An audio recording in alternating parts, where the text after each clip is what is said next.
제가 최근에 요즘 갈라디아서 강의하고 있거든요. 갈라디아서 강의하다가 이 본문을 강의한 적이 있습니다. 얼마 전에. 그래서 제가 그때 생각하기를 이거를 우리 좀 헌신 예배 때 한번 좀 나눴으면 좋겠다. 주로 이제 새벽 예배 때는 개인적인 영성과 관련해서 이 본문을 전했었거든요. 이번에는 우리 교회 생활이랑 여전도의 전반에 대한 얘기를 좀 나눌 수 있는 그런 시간이 됐으면 해서 이 본문을 정했습니다. 사도 바울은 갈라디아 교인들에게 말씀을 전하는 기본적인 원칙이 있습니다. 뭐냐면 성령을 받은 사람들은 성령을 따라 행하라. 우리 이제 기독교인들이 일반적으로 볼 때는 이게 추상적으로 보여요. 성령을 받은 사람들은 성령을 따라 행하라. 그런데 이게 기독교의 본질입니다. 원래 이렇게 해라 저렇게 해라라고 간섭하는 게 아닙니다. 성령을 따라가는 거는 우리가 간섭할 필요가 없어요. 목사님 한마디 하시죠. 할 필요 없어요. 원래대로는 성령께서 그 사람 마음속에 움직이실 거거든요. 그게 기본적인 성경의 가르침입니다.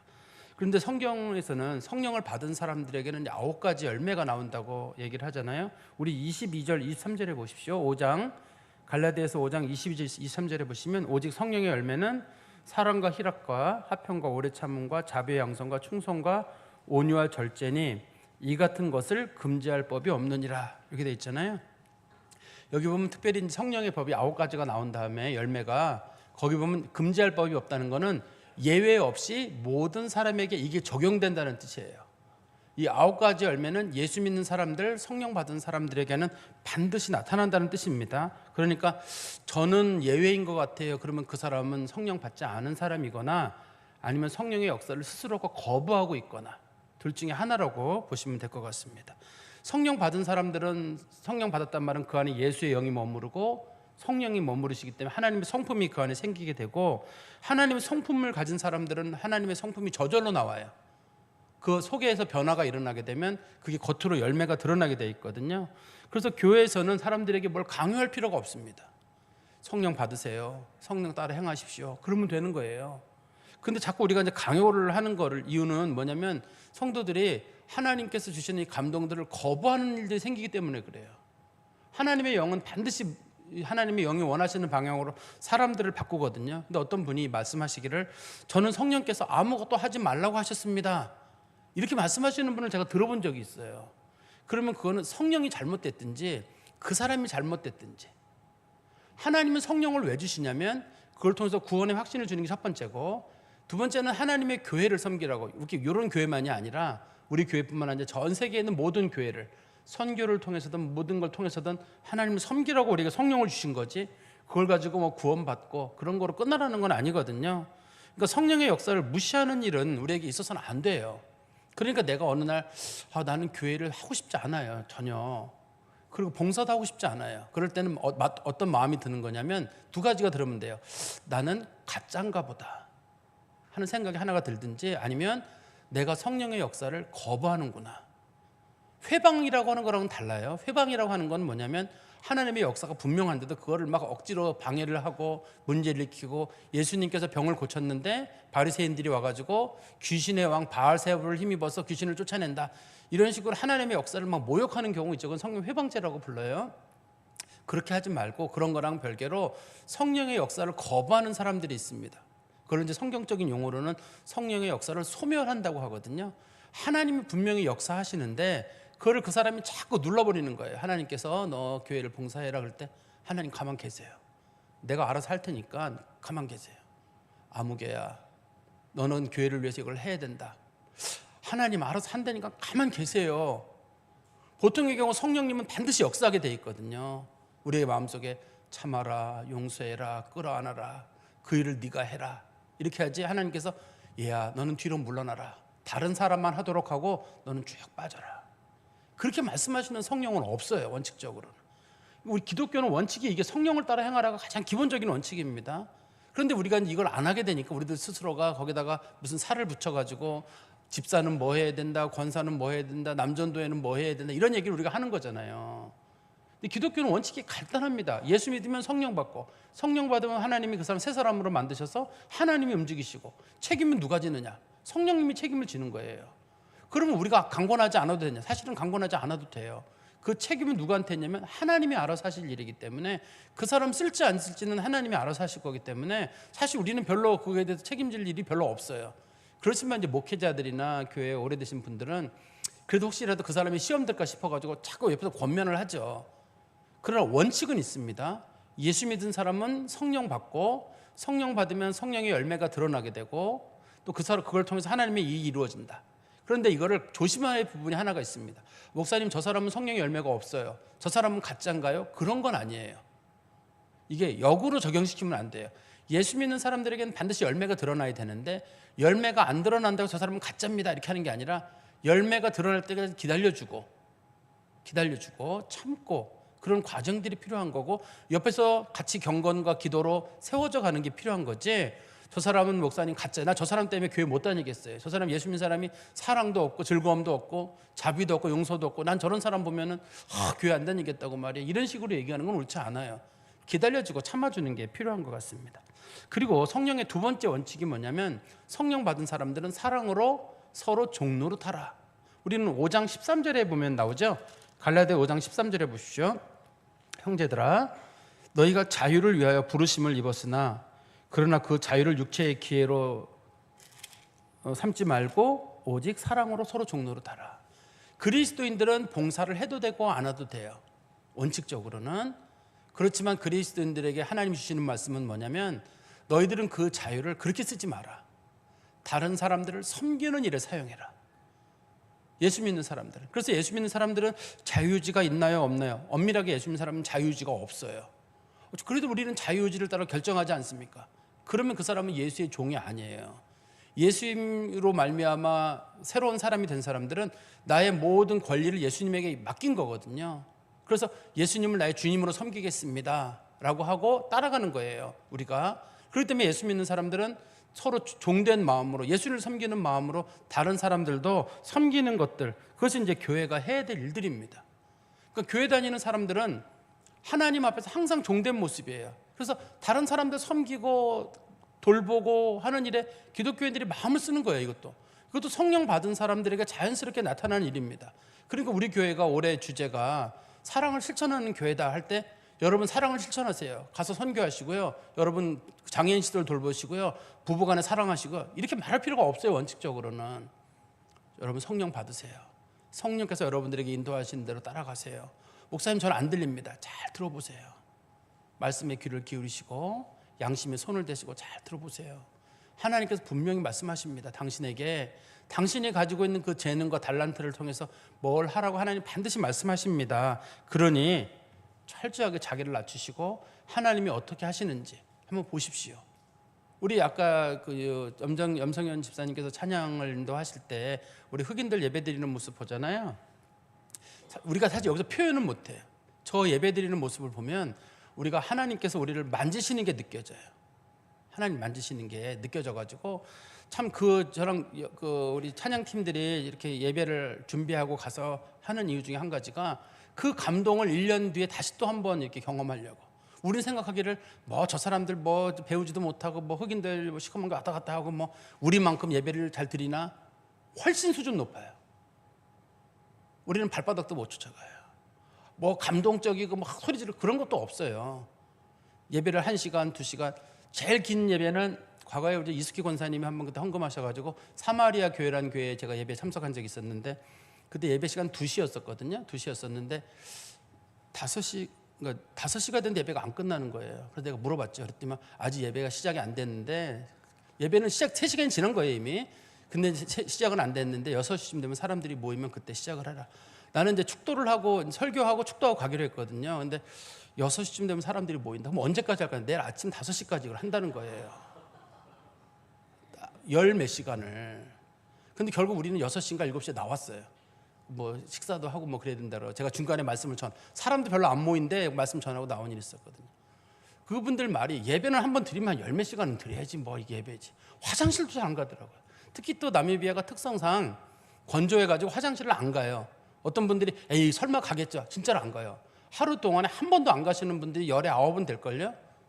대부분 열에 9은 안 가실걸요. 물을 안 먹느냐? 물을 많이 먹죠. 물을 뭐 2리터 3리터씩 먹어도 화장실은 안 가요. 그래서 그분들이 우리랑 더 체질적으로 그런지 모르겠는데 어떻든 제가 그분들을 보면서 저 사람들은 성령을 따라 움직이고 있는데 우리는 왜 성령을 따라 움직이지 못하고 있는 걸까? 그래서 우리 아마 예배 끝나고 난 다음에도 찬양대 마치고 나서도 우리 떠난 뒤에도 찬양 한번 다시 한번 불러줬으면 좋겠어요. 지금 마스크 쓰고 딱 입 막고 있는데 그러지 마시고 또 한번 찬양 한번 다시 한번 불러줬으면 좋겠습니다. 어떻든 간에 오늘 본문의 말씀에 보시면 이렇게 돼 있잖아요. 너희는 짐을 서로 지라. 이 짐이란 말을 여러분 성경책에 조그만 글씨로 일이라고 표시돼 있죠. 보이세요? 일이라는 글씨를 보시면 밑에 뭐라고 되냐면 또는 무거운 짐을 이렇게 돼 있잖아요. 어떤 성도들이 살아갈 때 두 종류의 무거운 짐이 있어요. 하나는 삶의 무거운 짐, 삶이 힘들거나 슬픈 일, 그런 게 한 가지가 있고, 두 번째는 교회 일을 할 때 하나님을 섬기는 일 가운데서 무겁고 힘든 일, 두 종류의 일들이라고 말할 수 있어요. 근데 짐을 져주는 일은 대부분 누가 하는 거냐면 과거에는 종들이 하는 거예요. 그럼 어떤 사람이 너무 힘들어요. 너무 힘든 사람을 봤으면 내가 그 사람의 짐을 져준다는 건 나는 종이란 뜻이에요. 내가 짐을 같이 져줄게. 그래서 마음이 낮은 사람들은 짐을 져줘요. 다른 사람의 짐을. 그런데 어떤 사람들은 짐을 져주기보다는 김 집사, 박 집사 저 짐 좀 옮기지, 저 사람 좀 도와주지, 손가락질을 해주죠. 근데 만약에 주님께서 우리를 보신데 종에게 일을 시켰는데 한 종이 무거운 짐을 갖고 있는데 밖에 있는 심집사라고 하는 종이 지켜만 보고 있는 거네요. 그럼 주인이 뭐라 그럴까요? 저놈 당장 때려라, 묶어놓고. 하나님이 하라고 해놨는데 누구는 일하는데 누구는 구경하고 있느냐, 저거 당장 끌어다가 때리라고. 주인이 안 그러겠어요? 아니면 주인이 아유 노는데도 이유가 있겠지, 종도 피곤할 텐데 쉬라 그래라, 그렇게 하는 주인은 없어요. 옛날 노예 시대에는 그렇게 하는 건 없어요. 누군가가 무거운 짐을 지고 가면 그 사람에게 짐을 나눠지라고 하는 게 원칙이에요. 주로 이제 우리가 일반적으로 말할 때 짐이라고 하는 거는 삶의 슬픔, 아픔, 경제적인 어려움, 그런 것들이 일반적인 짐입니다. 그런데 오늘 본문에서 말하는 서로 짐을 지라고 사도 바울이 말하는 건 이 교회 성도들의 무거운 짐이에요. 성도들이 교회를 섬기는데, 갈라디아 교회를 섬기는데 너무 지친 사람들이 있어요. 어떤 사람들은 교회를 섬기다가 병이 든 사람이 있어요. 사람들이 안 도와주는 거예요. 그 사람은 지쳐가지고 교회를 섬기긴 섬겨야 되겠는데 못하긴 못하는데 아무도 그 일을 안 도와주는 거예요. 그 사람이 병들어 누워있는데도 사람들이 그 일을 안 도와주는 거. 성경은 그걸 얘기합니다. 여기서는 무거운 짐이에요. 근데 그 사람은 그 짐을 내가 하지 않으면 누군가가 해야 되는 일인데 할 사람은 없으니까 그 사람은 병들어 죽어가면서도 그 일을 하고 있는 거고, 다른 사람들은 구경을 하고 있는 겁니다. 근데 여기서 짐을 서로 져주란 말은 어떤 사람이 교회를 하다가 병들어 지쳐 있고 마음이 상해 있고 그런 사람이 있으면 서로 짐을 나눠지라는 거잖아요. 그렇지 않으면 그 사람이 탈진하게 돼요. 그 사람이 탈진하게 되면 어떻게 되나요? 못한다고 누워버릴 거거든요. 그 사람부터는 교회는 안 돌아가요. 교회는 안 돌아가요. 그 사람 없으면 누군가 돌아간다, 그렇지 않아요.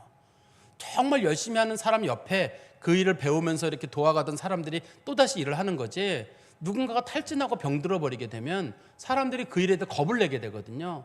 아, 여전도 회장 한 번 하고 나서 거덜났대더라, 여전도 회장하고 나서 병났대더라.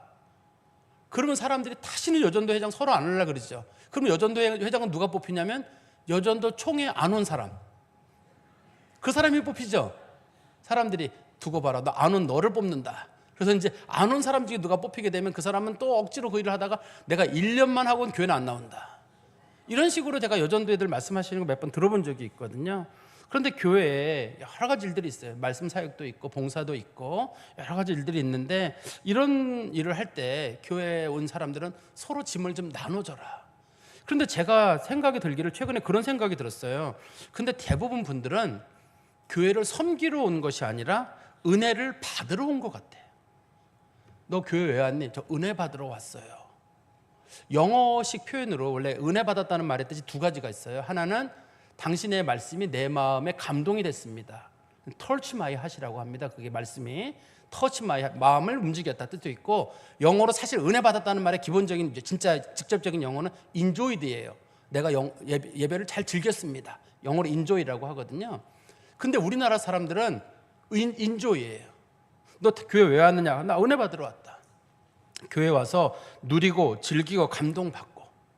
최근에 이제 어떤 목사님들 설교를 들을 일이 있거나 저희 유튜버들의 설교를 제가 들으면서 그런 생각이 들었는데, 그분들이 그런 얘기를 자주 하시더라고요.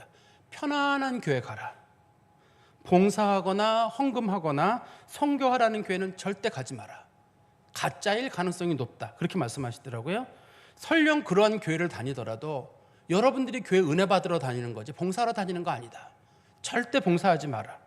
목사님이 요구하면 아니라고 얘기하고 당장 그 교회를 떠나라. 유명한 목사님들이에요. 여러분들이 존경한다고 하는 그 유명한 목사님들 중에도 그런 분들이 간혹 계세요. 그러면서 하는 말이 예배는 쉼이다. 은혜 받으려고 하고 충전 받으려고 하는 거지 그걸 우리가 무슨 교회 와가지고 그렇게 하려고 오는 거 아니다. 근데 다 좋아요. 근데 한번 생각을 해보세요. 우리는 예배를 드린다고 하지, 드린다는 말은 예배의 대상이 하나님이기 때문에 그분 섬기러 온 것이지 그분한테 뭐 받으러 온 건 아니거든요. 우리 다리 꼬고 앉아가지고 하나님 언제 주시겠어요? 내가 기도해 놓은 거 곧 답 주시고, 내가 지난번에 헌금 100만 원 하면서 몇 달 내로 1,000으로 불려달라고 얘기했죠. 그거 딱 불려주시고. 우리는 하나님한테 원하는 게 받으러 온 건가요? 우리나라 어른들은 옛날에 예배 본다고 했습니다. 그게 좋은 뜻이에요. 근데 사람들이 한국말을 오해해가지고 예배를 본다는 말이 구경이래 이런 식으로 오해를 하시더라고요. 예배를 본다는 말의 뜻이 원래 뜻은 예배에 참여한다는 뜻이에요. 어떤 분이 나는 요즘 뭐 하세요? 그런다. 애기들 봐. 무슨 뜻인가요? 애기들 노는 거 구경한다는 뜻인가요? 애기들 잘 돌본다는 뜻이에요. 우리나라 말에. 나 요즘 시장 보러 가. 시장 구경 간다는 뜻인가요? 물건 사러 간다는 뜻이에요. 물건 사거나 물건 파는 걸 시장 보러 간다고 하듯이 예배도 옛날 우리나라 사람들은 예배를 본다는 말을 썼어요. 예배 드린다는 말을 잘 안 썼습니다. 예배 본다는 말을 썼는데 뜻이 좋은 뜻이에요. 예배에 참여하여서 나도 예배 구성원으로서 하나님 앞에 나를 드리는 시간을 갖는다. 그걸 예배 본다 그래서 그 용어를 잘 알고 있는 선교사들이 항상 선교지에 나가면 저 한국 여러분 우리 예배 봅시다. 예배 봅시다. 옛날 작품에 보면 다 예배 봅시다라고 100% 예배 봅시다라고 돼 있어요. 예배 드린다는 말을 옛날엔 쓰지는 않았습니다. 근데 지금은 본다는 말이 무슨 구경으로 돼가지고 본다는 말을 쓰면 사람들이 천박하게 예배를 본다 그러는데 그런 뜻으로 쓴 말은 아닙니다. 이게. 근데 어떻든가 시대가 바뀌어가지고 본다는 말은 사람들이 이제 불편해하니까 예배 드린다는 말이 맞다 그러면 하나님 앞에 뭘 드리려고 왔는데 네가 돈 몇 푼 드리는 게 그게 예배니? 우리는 도대체 뭘 드리는 건가요? 찬송을 드리는 건가요? 아니면 목사님 설교 잘하나 그거 보고 앉아있나? 목사님 넥타이 색깔이 지난주는 파란 색깔이었는데 이번엔 녹색깔인데 이거 뭐지? 뭐 왜 그거 보러 앉아있나요? 아니면 우리 목사님도 저기 배선남 지사님처럼 저렇게 좀 화려한 거 분홍 색깔 하면 좀 좋겠는데 안 맞아요. 저기 스타일이. 저 정도 인물이 돼야지 뭐 저걸 하는데 안 어울리더라고요. 뭘 도대체 우리는 예배를 드리러 온 건가요? 제가 생각이 들기를 뭐냐면 우리 예배 구경하러 왔구나. 지금은 뭔가를 받으려고 하고 즐기려고 하고 그러고 왔는데 하나님 앞에 뭐 드릴 마음이라는 거 하는 거 없어. 섬김이라는 것도 없고 드릴 마음도 없고 그냥 우리는 예배를 참석하고 그냥 교회 왔다 간다는 생각이 드는 거예요. 성경에서는 누가 무거운 짐을 져주지 않으면 그 사람들이 탈진하거든요. 일반적으로도 마찬가지예요. 탈진하게 됩니다. 탈진하게 되기 때문에 우리가 한번 좀 생각해 봐야 될 일이 아닌가 싶어요. 우리 교회에서 그래서 성도들에게 할 수만 있으면 1인 1부서를 해라. 과거에는 1인 5부서도 하고 1인 6부서도 하시는 분들이 계셨거든요. 1인 1부서, 정 안 되면 1인 2부서라도 하라라고 했더니만 1인 1부서, 2부서 하게 되면 우리는 생각할 때 업무가 나눠질 것 같잖아요. 안 나눠져요, 잘. 그러다 보니까 뒤에서 이름만 올려놔. 우리가 알아서 할게. 그러다 보니까 이름은 1인 1부서, 1인 2부서지만 뒤에서 누군가가 1인 10부서를 하는 거예요. 아니면 교역자들이 다 뒷막음을 하는 거죠. 대부분 성도들은 1인 0부서예요. 본인들이 가지고 있는 원칙이 있습니다. 교회는 아무리 1인 1부서, 1인 2부서에도 나는 1인 0부서예요. 나는 교회를 예배 구경하러 온 거고 내가 뭐 즐기러 온 거고 쉬러 온 거지 내가 무슨 교회 와서 무슨 노래 부르고 찬양하고 거기다 힘을 왜 써요? 그냥 입만 자꾸 벌리는 척하고 성가대 찬양 잘하면 박수 한번 쳐주고 오늘도 찬양팀 잘했으면 아이고 수고했네 박수 한번 쳐주고 그러면서 내가 한 걸 다 한 거지. 우리가 뭐 예배에서 특별히 뭘 해요 우리가, 그죠? 우린 즐기러 온 거지. 그리고 가면서 오늘 예배 좋았어, 찬양팀들 뭐 성가대 좋았고 뭐 이런 식으로 우리가 받아들이고 있는 게 아닌가 하는 생각이 들어요. 교회에서 여전도회가 제일 무거운 짐을 지고 있는데 아까 우리 김은수 권사님 기도하셨지만 전임자들도 마찬가지입니다. 제일 여전도회 회장들은 스트레스가 엄청 받아요. 스트레스를 제일 힘들어요. 지금 우리 교회는 다른 교회랑 다른 장점이 하나가 있다 그러면 주일날 주방을 남자들이 부분적으로 들어가서 하잖아요. 그거는 참 어떤 장로님이 아이디어를 주셔가지고 하게 됐는데 그래서 짐을 조금 나눠지는 건 있어요. 그렇지만 그거는 전체 여자들이 해야 될 일의 10분의 1도 안 돼요. 교회가 예를 들어서 무슨 그 부활절 돌아오잖아요. 부활절 특별 메뉴 차린다. 남자들은 그때 국수가 아니라 밥이잖아요. 그날은 남자들은 싹 빠지거든요. 중요한 일에는 다 여자들이 들어가는 겁니다. 그 전주부터 장봐 와가지고 뭐를 다 하는 거예요. 제1여전대 회장, 2여전대 부르고 3여전대 부르다가 밑에 와 그러면 밑에는 애기 때문에 바빠요. 그럼 알았어 하고 이제 또 주로 이제 나이 드신 분들이 1여전대랑 2여전대 관련된 분들이 사람들 부르고 3, 4, 5 넘어가면 벌써 어렵죠. 시대가 다르기 때문에 사람들 데려다가 일을 하게 되는데 이 일을 서로가 이 일을 짐을 나눠지지 않게 되면 그 어른들이 탈진하게 되거든요. 그 어른 세대들이 물러가고 있고 지금 이제 그런 거를 싫어하는 사람들, 그러니까 교회 봉사를 싫어하는 사람들이 교회 주역이 되어가고 있거든요. 그런 교회 봉사를 안 해봤던 사람들, 교회 봉사를 사명으로 여기고 짐을 나눠지는 것을 소명으로 여겼던 세대가 있어요. 소위 성령 충만한 사람들의 세대예요. 그분들은 교회 일은 내가 해야 된다는 생각이 있었는데 언제부턴가는 굳이 이렇게 해야 되나? 용역을 쓰면 안 되나? 그래서 교회들이 이제 고민을 하죠. 첫 번째는 어떻게 하냐면 자, 용역을 쓰자. 그러다가 돈 들어간다 싶어가지고 제일 좋은 방법이 식당을 폐쇄하자 그러면. 그래서 식당을 폐쇄하는 거예요. 그럼 밥 먹으면 밥은 어디서 먹어? 밥을 먹을 필요가 없죠. 오후 예배를 없앴는데 밥을 먹을 필요가 어디 있어요? 오후 예배 없으면 되는데. 그러니까 오후 예배 없애고. 그리고 이런 식으로 교회들이 운영이 되는 거예요. 그런데 주일날만 일이 있나요? 무슨 행사 있으면 주일학교 행사 있으면 여전도회가 와서 하고 또 무슨 교회 뭐 있다 그러면 여전도회가 청소도 무슨 여전도회 모두 여전도회 명예는 남전도회 고통은 여전도회예요. 그게 기본적인 원칙이거든요 교회에. 그런데 물론 요즘 젊은 세대들은 우리 옛날 분들에 비해서 일을 많이 돕는 분들인 걸 알아요. 여자들이 일을 많이 도운 건 있습니다만 제가 잘 생각을 해보면서 그런 생각이 드는 거예요. 하나님의 일을 섬기는 거, 하나님을 잘 섬기는 거, 이거 성령의 일일까요? 마귀의 일일까요? 성령님은 여러분들에게 같이 짐을 나눠지라고 할까요? 아니면 나눠지지 마. 너가 아니어도 할 사람 많아. 이거 여러분 보시기에 저 정말 분명하게 하나님의 뜻인가요? 아니면 마귀의 뜻인가요? 뜻은 두 가지밖에 없어요. 여기서 뭐 저는 마귀 뜻도 아니고 제 뜻이에요. 제 뜻은 없습니다. 예수 믿는 사람은 성령의 뜻이든 성령의 뜻이 아니면 마귀를 따르든 둘 중에 하나라고 하거든요. 일반적으로. 그랬을 때 내가 난 교회에 가서 그렇게 봉사하고 싶지 않아. 난 하기 싫어요. 라고 하는 게 성령의 뜻일까요? 아니면 마귀의 뜻일까요? 우리는 악령의 뜻에 이끌림을 받으면서도 이 교회를 우리 스스로가 무너뜨려 가고 있으면서 모르는 거예요. 왜냐하면 누군가가 무거운 짐을 지는데 그 사람이 잘해왔거든요. 지금까지. 앞으로도 그 사람이 잘할 거예요. 그렇지만 그 사람들을 은퇴하잖아요. 이제 나이 먹어가고 물러가고 있으면 누군가가 그 일을 해야 되는 일이 있거든요.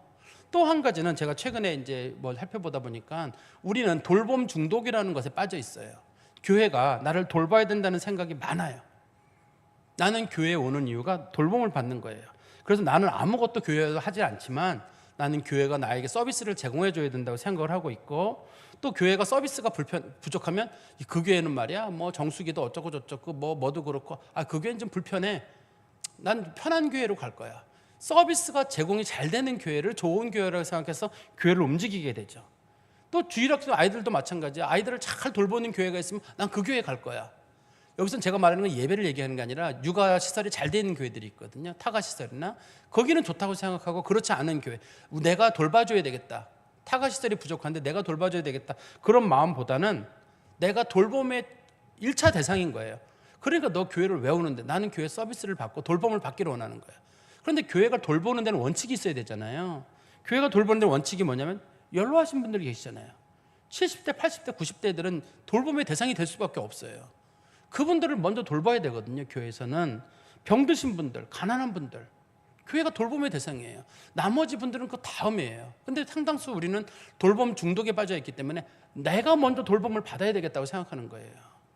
그러면 누군가를 돌보다 보면 누군가가 돌보면서 빠지게 돼요. 그런데 여러분들이라면 누구를 제일 먼저 돌보시겠어요? 여러분이 누군가가 물에 빠졌어요? 그럼 누구를 제일 먼저 건지겠어요? 뭐 어떤 분들은 저는 혼자 헤엄쳐 나오겠습니다. 그런 분들이 대단순지는 모르겠습니다만 제일 먼저 어른들이나 수영 못하시는 분 있으면 그분 건져내고 장애인 같은 분 있으면 그분들 건져내고 그래야 되지 않겠어요? 교회가 하는 일에는. 교회가 돌봄의 대상은 병드신 분들, 나이 드신 분들, 가난한 분들, 그게 돌봄의 1차 대상이에요. 교회가 돌보는 거는. 그리고 이제 그 다음에 평범한 분들은 큰 돌봄의 대상이 아닙니다. 그냥 교회는 그분은 다른 사람을 돌봐주는 대상인데, 현재 우리는 돌봄 중독에 빠져 있기 때문에 모두가 돌봄을 받아야 된다 생각이 있어가지고 작은 말 한마디만 나와도, 전도회 봉사하시다가 전도 회장님이 한마디 심한 말만 하면은 탁 시험 들어가지고 교회 안 나와버리네. 김문수 권사님, 네가 나한테 그랬어? 알았어, 나 안 나와. 안 나온다 그러면 끝나는 거예요. 그러면 제가 권사님 그 사람 왜 안 나온대? 그러면 이렇게 저 때문에 안 나온대요. 그럼 권사님 말하면서 저 때문에 안 나온대라는 말을 꺼내면서 내가 이걸 말을 잘못했나.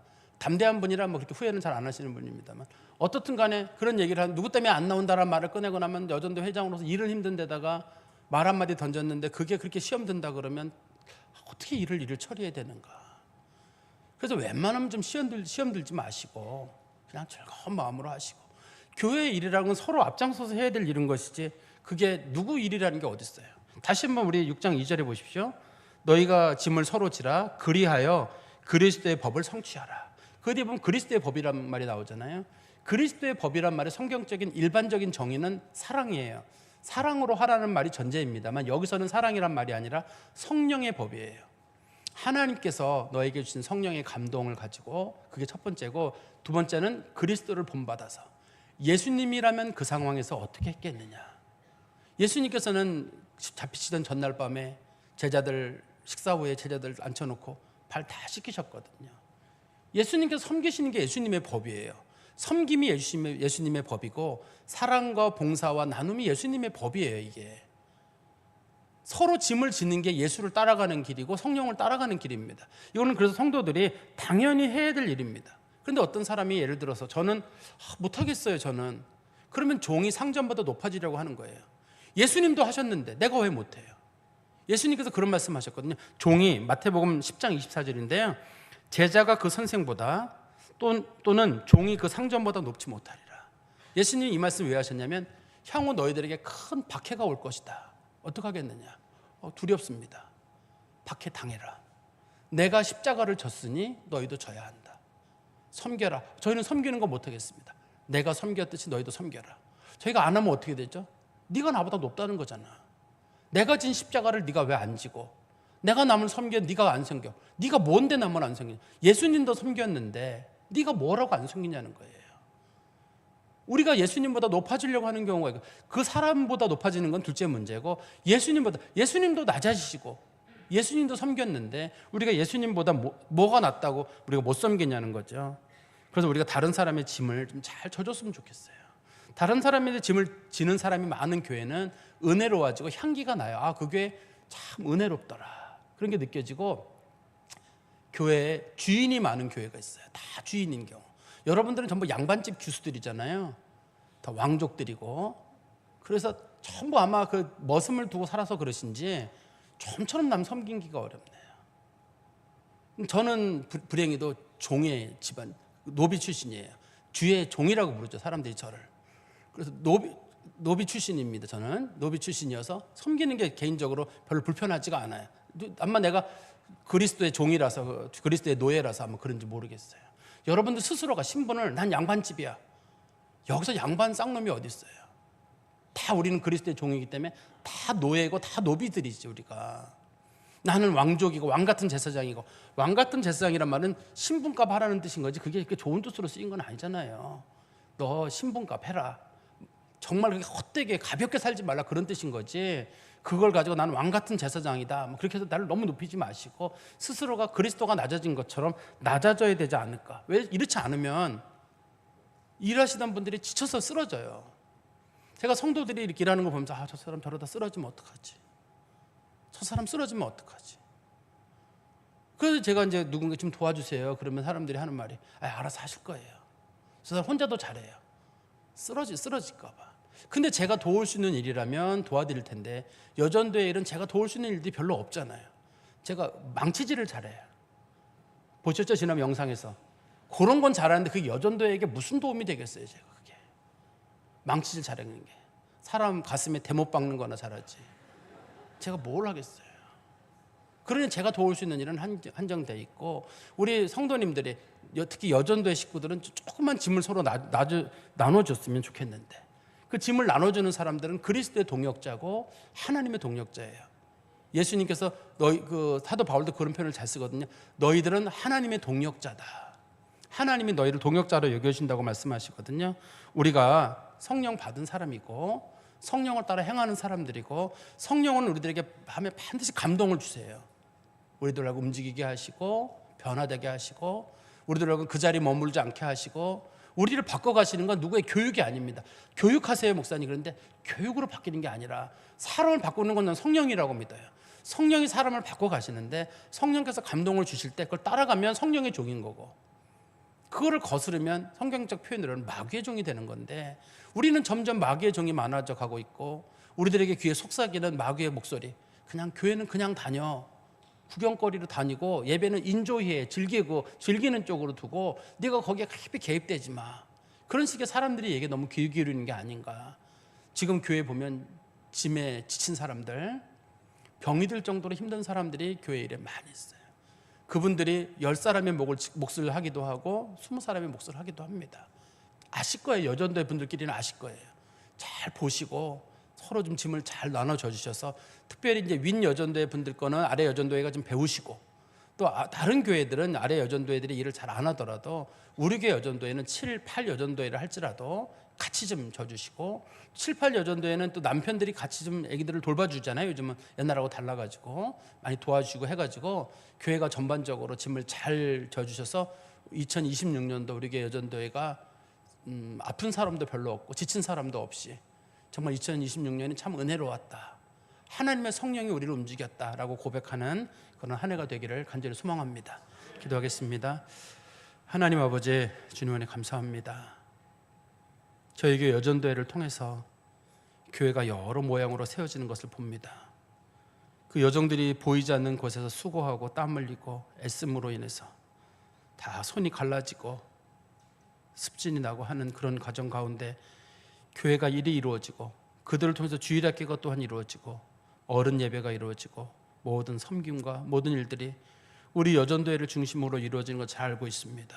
하나님께서 위로하여 주시고 그들의 짐을 함께 나눠지고 그리스도를 쫓아갈 수 있는 많은 여전도회 식구들이 오늘 결단하고 따라갈 수 있도록 하나님 역사하여 주시옵소서. 우리가 가장 복된 일은 그리스도 예수를 따라가는 일이며, 예수님에게 너희들이 나의 동역자고 나의 제자들이란 소리를 듣는 것이 가장 복된 줄 압니다. 주님, 모두 그런 칭찬을 듣는 우리 여전도회 식구들 되게 하여 주시옵소서. 예수 그리스도의 이름으로 기도하옵나이다. 아멘.